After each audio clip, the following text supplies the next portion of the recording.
Hi YouTube.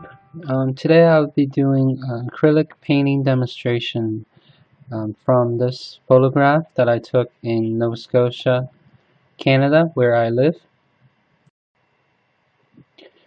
I picked this photo to do a demonstration with because it's relatively simple and it's really good for beginners to learn about the principles that goes into a landscape painting. And so in other words, I'm less concerned about replicating this exact scene, and I'm more concerned about the principles that goes into any landscape painting, like the fundamental, the critical points that you need to be aware of to create your own painting someday. Because I think there are a lot of videos on the internet that just demonstrate painting a landscape, but they don't really talk about how to make a good landscape painting, like what thoughts goes into designing the picture. And also because we're painting from a photograph, we have the freedom to take our time and think through all the problems and solve them before we even start painting. So this is very different from painting on location or on plein air painting. And even if you're painting on location, you're still dealing with the same problems. It's just that probably you have solved them before so that you don't really have to do a lot of work to solve them in that moment. So let's get into the list that I've created here. And this is only based on my personal experience. So this is by no means a complete list of things to think about when you're painting, but I think this should give you a good idea or a good starting point for a beginner. So I want my painting to have a very clear concept, like a central theme or overarching idea that makes the viewer understand what this is about instantly. So for our little painting here, if the viewer only has 2 seconds or even just a single glance at the painting, they would understand that it's a sunset, and they would probably have a vivid memory of it, a mental picture of it when they go home later, for example. And if that's the case, then I have achieved my goal. Because think about how many images you look at or you have looked at over the last, say, month, and how many pictures really burned in your mind and that you will never forget. And they usually have a very strong concept, so a very prominent idea. So I put that as the number 1 thing that I think makes a painting effective is a strong concept to begin with. And I put focal point here because the concept and the focal point should really be closely related to each other. So for our photo reference here, you can see that the sun against the black silhouette of the trees, and that creates a lot of contrast in terms of value and also in terms of color. So this is definitely the focal point of this painting, and it turns out this painting is about the sunset too, so that really works out well. The easiest way to think about a focal point is that where is the location that you look at if you only had a chance to glance at the painting, if you only had a split second to look at a painting, where would you look? So that determines where the focal point is. So next I would like to talk about light. and how that affects different value changes, so how dark or how light something is, and how does that affect the a painting. So in my previous videos I've talked about the amount of light that something receives is directly related to how light it is, right? The more light it receives, the lighter it appears. So the value would be more towards white instead of black. And if something receives almost no light at all, then it will appear closer to black. So that is no different in a landscape. So when you have the light source, the sun, and anything that doesn't receive much light, say these trees, they will appear more black or darker in value, right? And anything that receives more light, say the sun itself or these clouds and these clouds up here, then they will appear lighter in value or more closer to white. And say the sky and the lake is anywhere in between, so they receive some light, they receive partial light, so because it's at an angle, so it will appear in a mid-tone, so that's what we would call them. And for beginners, it's easiest if your photo reference has 4 to 5 distinctive value groups and that are arranged in kind of bigger shapes, because that will be easier to draw. And the purpose of that is so you want to minimize the number of mid-tone groups that you have. So you want something really dark and you want something really light, and you want something in between, like say this big shape and this big shape, but you don't want them to be too close together. So you want there to be a clear separation between the light and the dark. Then that will make it very easy to paint, and that will make the picture more effective as well. So if we look at our value groups here, we see that the darkest dark is really these trees and this boat, and that's the darkest dark, and right against it is the lightest light, so the sun and the reflection on the water. So the next darkest group is probably this cloud and shadow, and these part of the water, and the distant land that is very far. It's almost like a strip of color there. And because the sky receives a bit more light probably than the water, so the sky in general appears lighter than the water. And then you have some light cloud here and here. So really we're just working with 4 to 5 different value groups in different shapes, and that's ideal for our purpose here. So I want to briefly talk about color harmony, and I think that's a difficult concept for beginners, but it doesn't have to be difficult, because nature is most often harmonized by itself. So usually you'll never find something that's very strange looking in nature.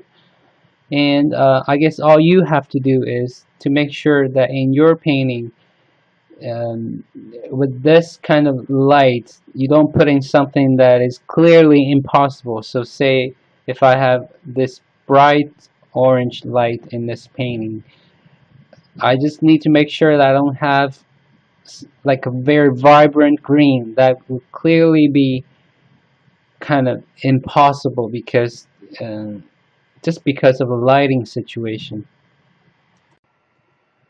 The harmonizing factor of this painting is that the sun radiates its light, right? So you can see the warmness throughout the painting, and even on the water you can see the effect of the sun. So that really ties things together. Which brings me to my next point about color temperature. So you've probably heard of warm light, cool shadow as a popular phrase or a rule. But a lot of people don't understand the reason, and it doesn't really make a lot of sense to them. But it's really, the idea is really simple. So when you have, if the light source is really warm, so in this case it's like orange, red, yellow, bright light source, right? It's very warm, and so any shadow, so that's not receiving the light, the warmness of the light, is going to appear cooler in temperature.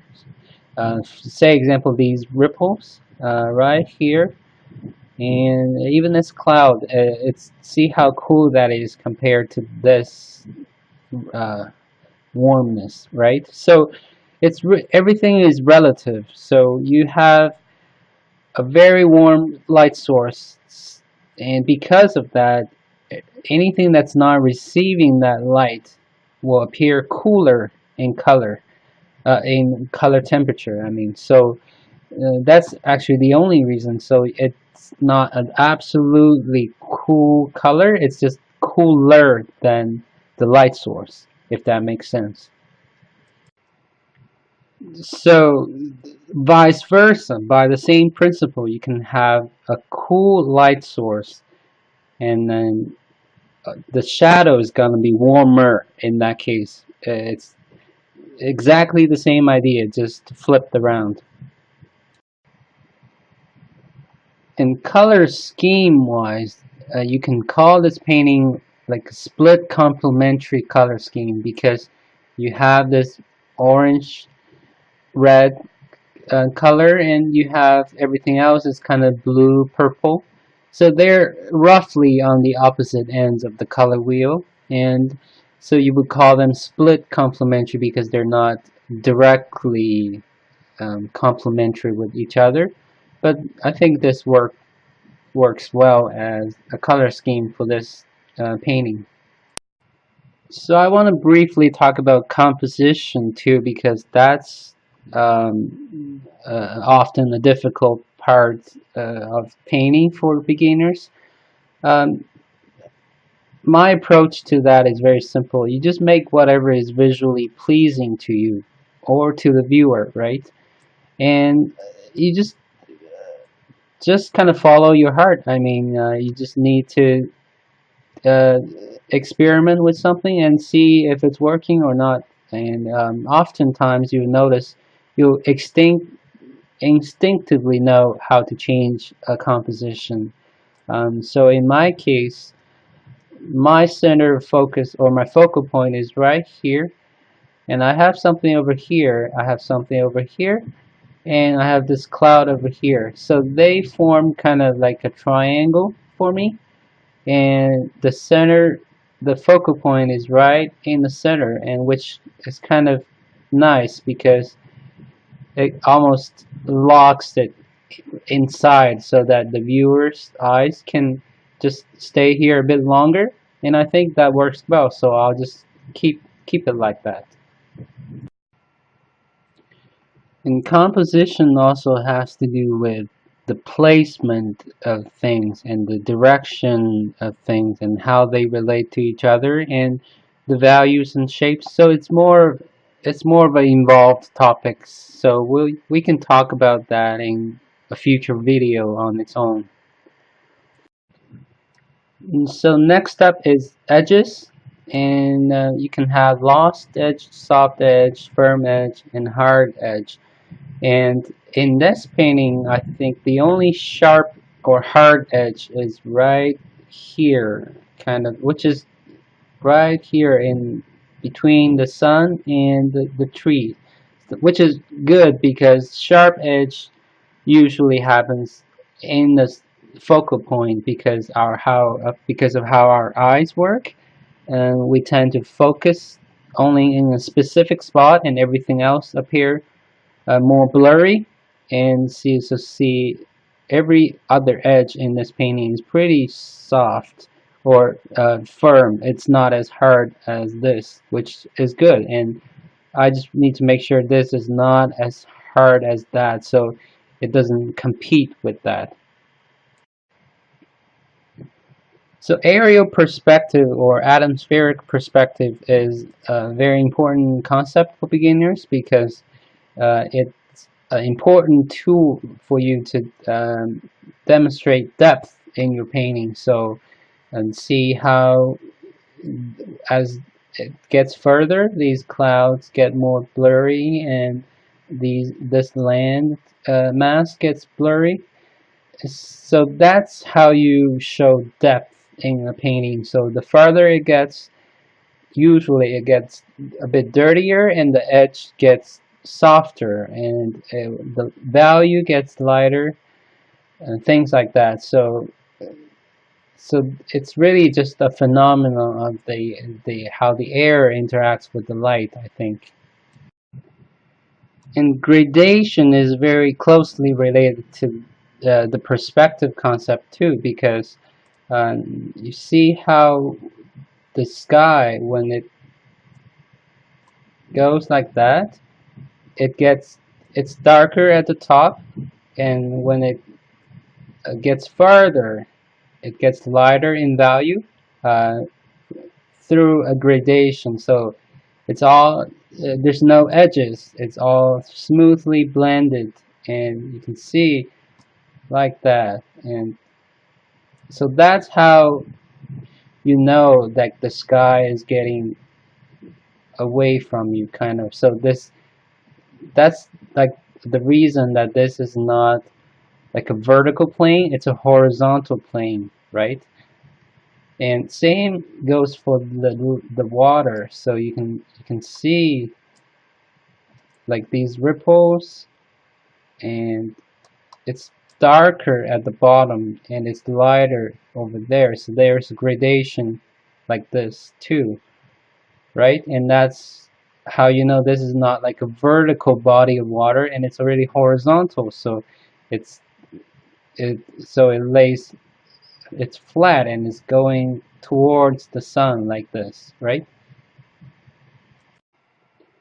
So the next point I want to talk about is photo references, and they're just reference. So you should have 100% control over what you want to include in your painting, what you want to leave out of your painting, and anything in between. So say if I want to move this cloud over here a bit closer to the sun because I think it's a little too far away, I can do that. If I want to move this boat to here or here or here, I can do that. And the cloud, anything, I can move it, right? Or I can take things from another picture, another photo, and put it in my painting. So as an artist, you should and you're encouraged to do whatever you want.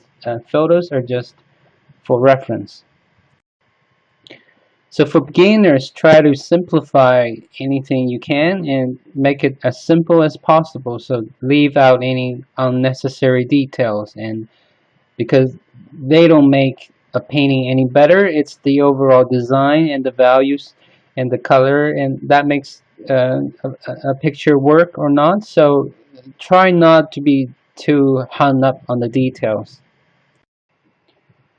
So my last point is about using a thumbnail size picture to judge how the big picture is, or how whether this picture would work or not as a photo reference. So let me show you another picture that I took. So this one, it's not a very good photo reference because everything is so closely together, and there's no clear shapes to separate from, and it's just too busy, right? Everything is in a mid-tone. There's no darkest dark, no lightest light, and it's just not, it doesn't work as a photo reference, right? You need to make a lot of changes to this to make it a good painting. And but if you look at this, so this would be a better photo reference because it does have clear cut shapes, right? You have this light shape, and everything else is darker. So this, it's not like the greatest photo, but this would make a better photo reference than the previous one. So if you look at the previous one, you'll be very tempted to think that it's a good picture, right? Because it's got interesting things going on here for sure. But if you so you don't want to look at a picture in a big size, a big so because you can see all the details. You just need to make it small, and then it's very easy for you to judge whether this would work or not as a painting, right? So try to look at a picture in a thumbnail size, a smaller size. So it's an easy way to determine whether you can use it as a photo reference or not. So thank you for watching, and I hope you found this video useful, and I'll see you in my next video where I will actually paint this picture in acrylic paint, and I'll guide you through the process as well. Thank you.